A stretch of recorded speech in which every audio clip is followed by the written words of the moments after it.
going to talk about GDPR and compliance. I separated it out because you'll see why. But yeah, let's see. Let's talk about me for a second. I started about 3 years ago, something like that, in the ecosystem as a storage provider. I have a hosting company in Belgium, which already was like affiliated with like how GDPR works and how that's like integrated into like the storage part of it.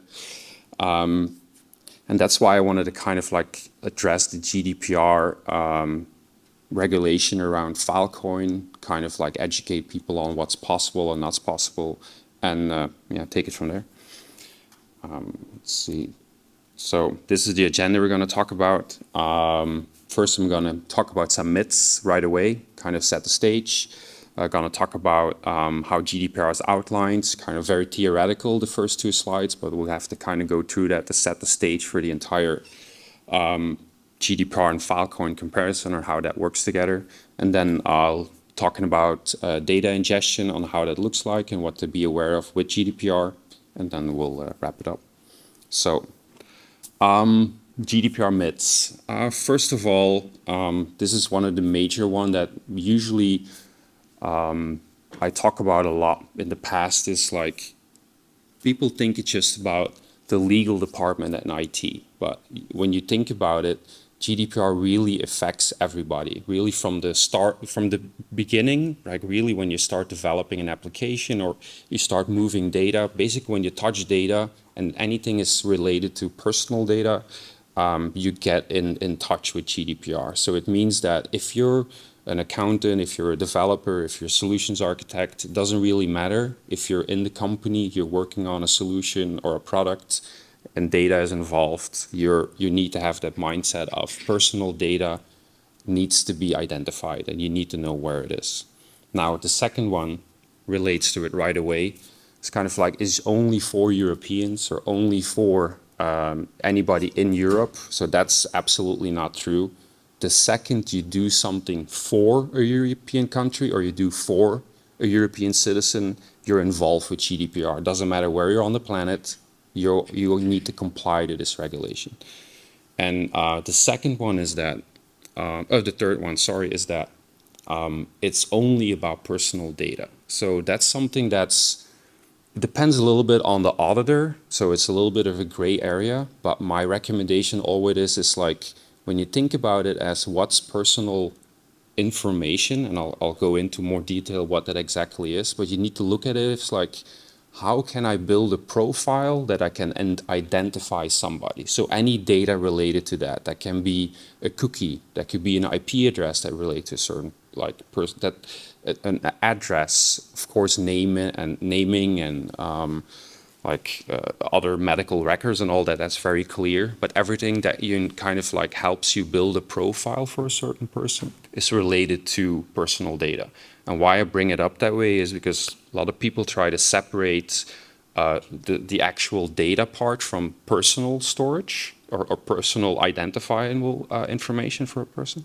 And when you see that, is that traces of something that's related to that personal data will still be in the overall data set.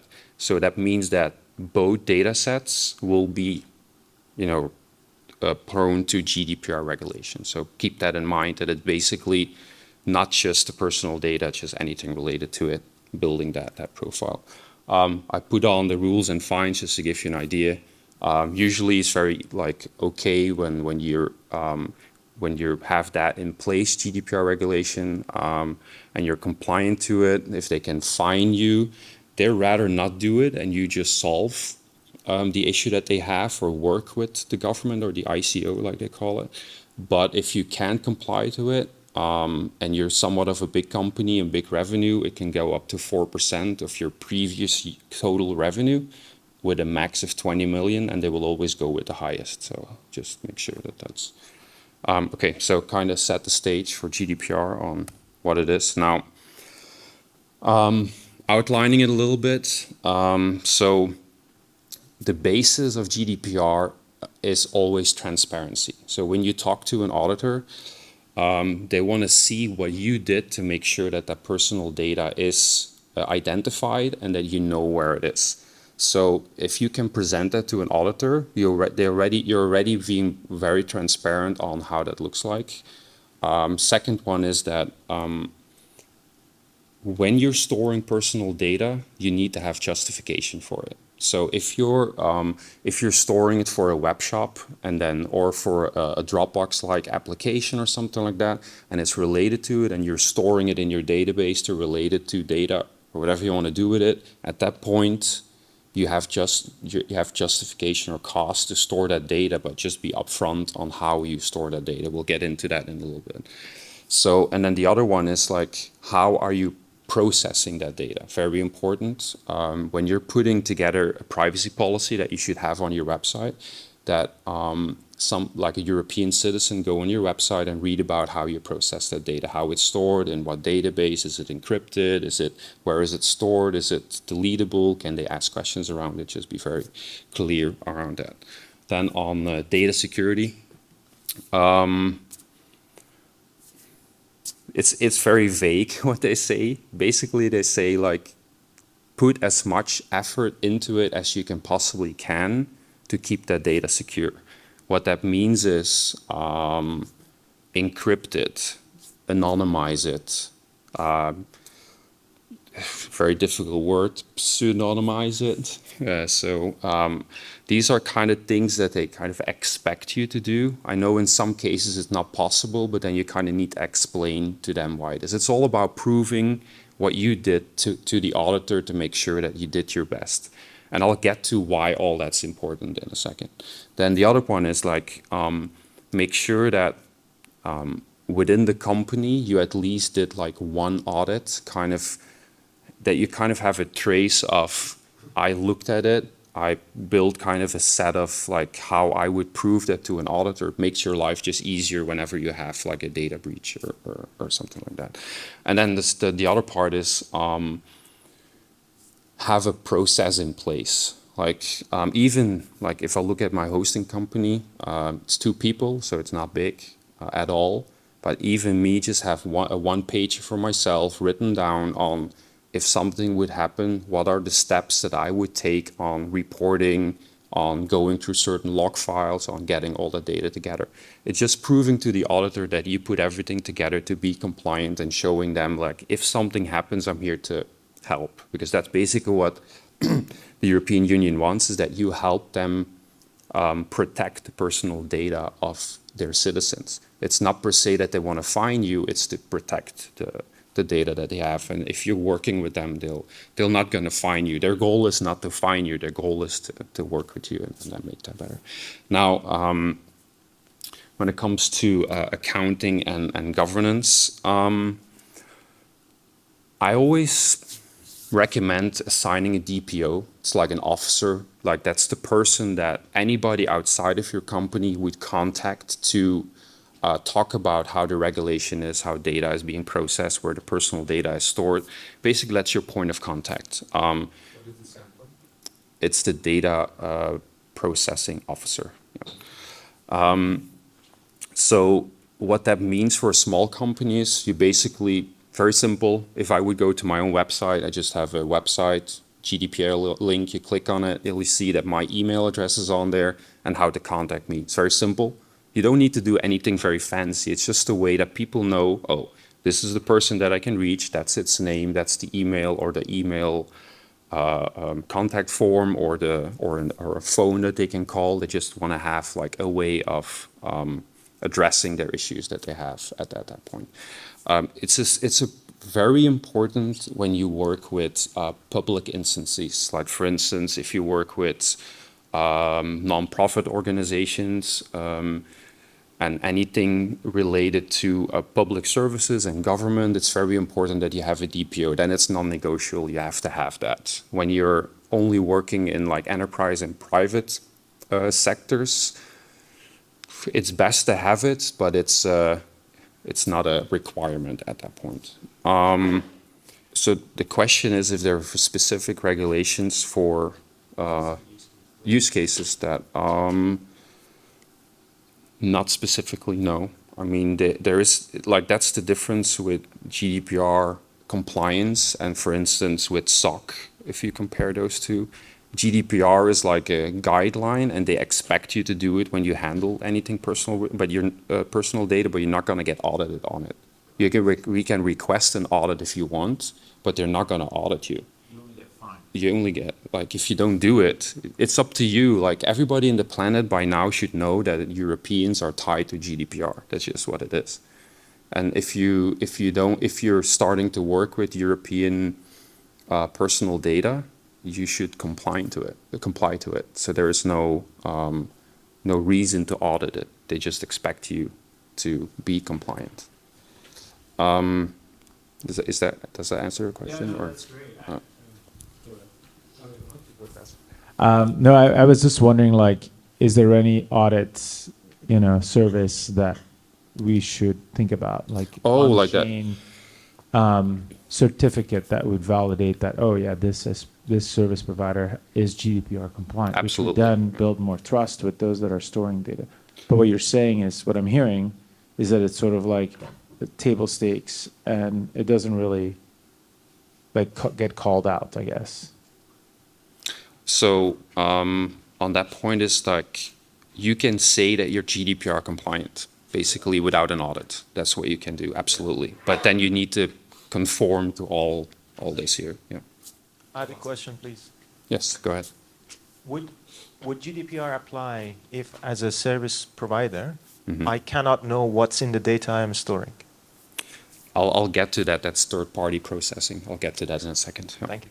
Am I right in saying that even if you have a website based in the US, if you have a user sign up who happens to be located in Europe, then that automatically, you have to comply with GDPR for that user, but you might not even be aware that they're in Europe.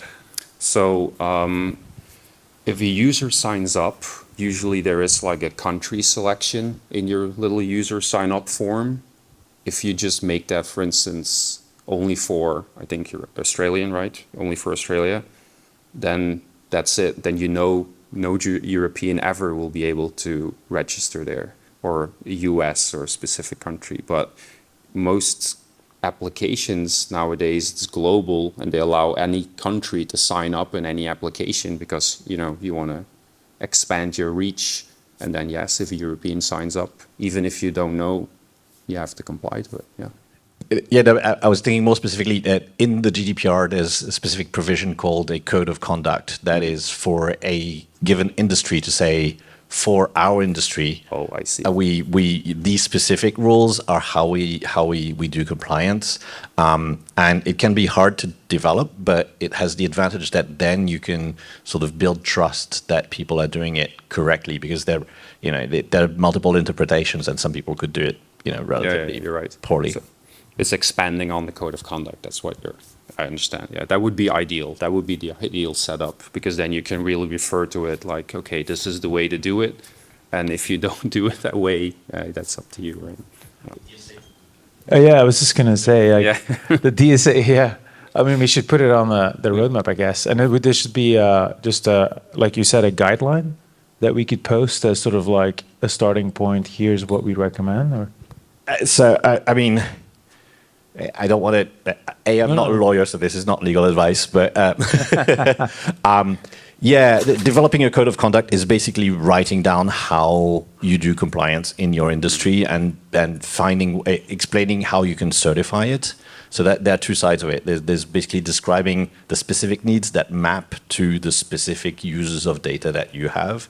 And then you need an enforcement component to it. You need one way of proving to data protection authorities that the people who abide by the code of conduct are really doing it. And then when you have that, you go to a DPA, a data protection authority, and you basically ask them to ratify it. It's not a lightweight and easy process, and not many people have succeeded. But I do think that specifically for the kind of thing that the DSA is working on, it would definitely be interesting. Yeah. yeah, actually, no, we I'll talked take a about note it, of but that. I know exactly what you're talking Okay, about. great. I've seen people do it. we'll write it down. It's a lengthy process, like SOC. And it's also expensive because you need to put in a lot of time and manpower and document everything, document the process, and then kind of go through an audit. And then when an audit is done, you need to go before. I think it's a couple of people making your case again to get like compliant. Okay, last one on privacy rights. I just wrote it down a little bit.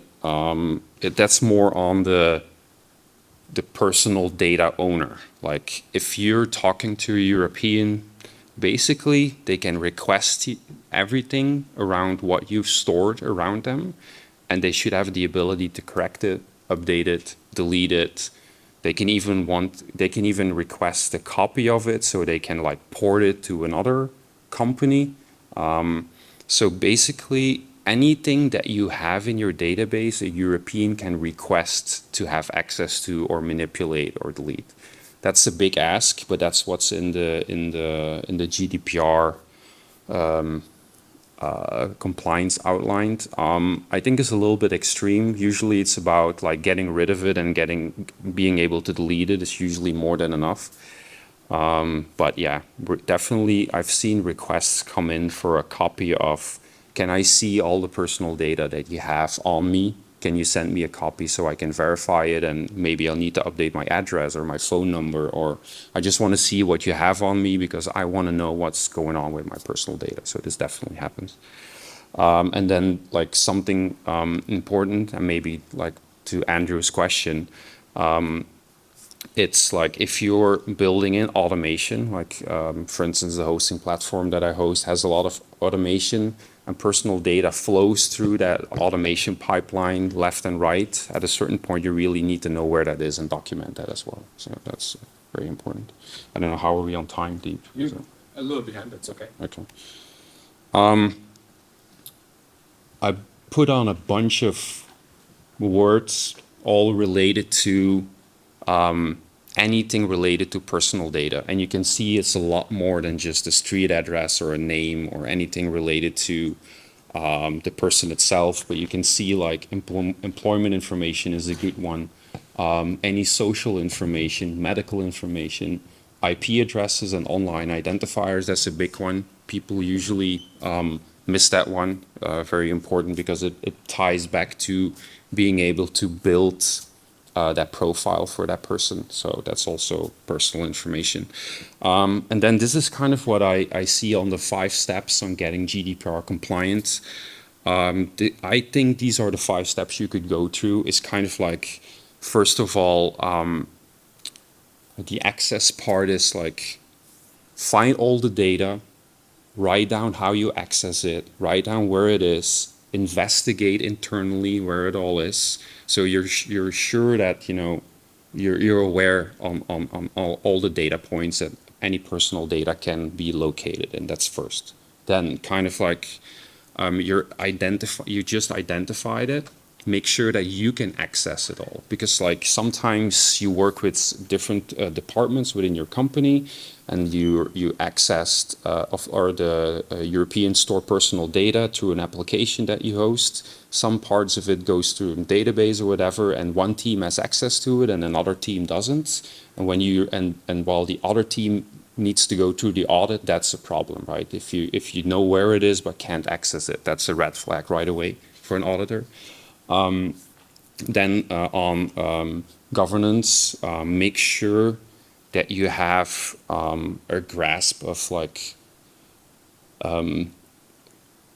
all your employees that are working with personal data. So they're all aware of the process that you implemented it, where all the data is, that they're aware of, like I said, in every stage, aware of what's happening there. And then on protection, make sure that you put everything in place as much as possible to protect that data, right? That's important. Oh, sorry, 2 minutes, okay. I'll be wrapping this up quickly. And then the last one is around auditing. Do an internal audit at least. Like that's my recommendation. So when an audit happens, you're able to very easily explain to an auditor what happened. And the reason why this last one is very important is that if there is a data breach, you should be able to report it to the European Union, the ICO, and get that process going. And also, you don't need to have an answer right away, by the way. Like, it's not that, oh, I have a breach, personal data has been leaked, that you need to like give them all the information right away. No, it's very important that you report it, and that you report what happened and how it happened. And then they will help you go through the entire process of, let's identify it and make that better.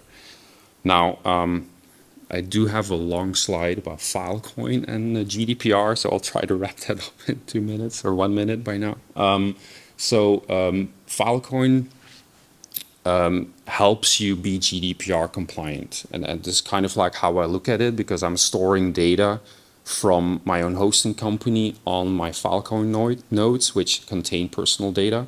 If this is publicly made, this video, they can, you know, come and audit me if they want. But let's look at it. So on data protection, the data stored immutable makes it you can change it. Like, to an auditor, that's very important. Like, you can right away say the data is right there, nobody can change it. That's an attribute of Filecoin. Makes it very easy for an auditor to know, okay, nobody tampered with it, so it's tamper-free. And that's the actual data there, because you can completely trace it throughout the blockchain where the data has been, how it's stored, where it's moved. Very easy, very, very easy to audit, in my opinion. Then the part that we talked about, encryption, pseudonymizing, anonymizing, there you need to do some more work on your own. Filecoin doesn't do native encryption, so you have to encrypt it before you're storing it on Filecoin. On the other two, when you're storing it on Filecoin, for instance, first on IPFS and then on Filecoin or directly on Filecoin, there's this notion of a CID, like most people here know. So you're already changing the name. And what I recommend is not to index it on the storage provider side, that part. So there is no way to trace it back to the actual personal data. So you're completely obfuscating the way how that personal data is represented. So that's also very important to an auditor, knowing that you took every measure in place so nobody can really guess what that data is.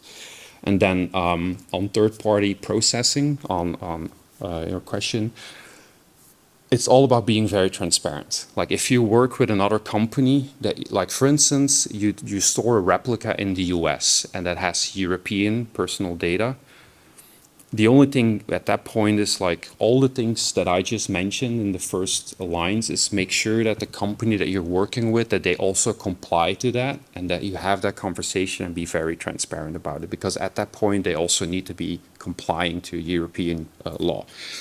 And then last one is appoint a DPO. That's just a general rule that I would do, and make sure that you communicate your privacy policies very clearly. That's all around GDPR so far. Go ahead. Do you think people should be thinking about this as SPs or people that are building data onboarding tooling in some capacity? So like services like Spade or Web3.storage, or is this for everybody? Like, everybody needs to be thinking and doing this because they're responsible for their own operation. I think it's definitely for everyone. On the SP side, it's very important because you're actually storing the data. But I had a conversation in the hall right before I came here to this presentation. And if you, for instance, look at like deleting data on Filecoin, that's a whole process. But there's also this way of, like, for instance, the retrieval bot, your reputation gets hit because all of a sudden that data is not there anymore. So how are you, reporting that back to the tooling? Like, also when I was talking about the traceability of the data itself, if everybody needs to go dive into the blockchain and build his own scripts and polling mechanisms and whatever, that's just very hard to do. So the right tooling to identify and make an audit report around a certain CID or where the data is would definitely help a lot. Yeah. Yes, one question. If you have like a web app that is using like GitHub for authentication, and there is like personal information in GitHub, you are not storing that data, but you use that data at some point through your application. Yeah. Do you have to report or notify the users on that, or it's? There's two things there. Like, if you use GitHub or Google or whatever identifier you use, if you only use the access token they sent you to make sure and to verify that they are logged in, then no. But in most cases, GitHub or Google will send you more data because that's how you configured it, and then yes. So it really depends on how you're doing that authentication. Yes, if you store the data, or Yeah. yes, if you use that data during the session, If you store it, if you store it. yes. Thank you. Thank you. Well, I got have any more? another Yeah, he's got more slide slides. here. Let him go. Yeah. This is something we'll be talking about later today on data portability, deletion, and access control. Yeah. I think is at 1:30 or 2, I think? 1:30 right now. 1:30. I'll cover those three, but basically data portability, very important. Also on GDPR compliancy, if you can prove that, you know, you can move data from one storage provider to another, which we can because of how the data structure is, very unique, also very interesting for European Union, because you see they're very keen on a European able to choose how they move data. So data portability, very important.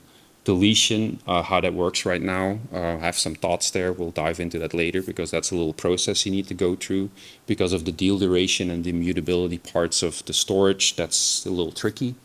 And then access control on Filecoin. Right now, yeah, it's an open network, so we have some tools and methods to do access control. But this is kind of what I want to talk about later. And then key takeaways, which I already mentioned a few times. Do I think GDPR is possible with Filecoin? Definitely. Makes it even better, in my opinion. Second one, I'm also not a lawyer. This is my opinion on GDPR. Every data strategy is very different, so definitely do your own due diligence and talk to like legal counsel if you want to go do that. And then around storage providers, there's several in the building right now. I would say talk to them, see how you can match and build your application on top of that and get in touch. Yeah, that's it. If there are any more questions or you want to grab the slides or anything.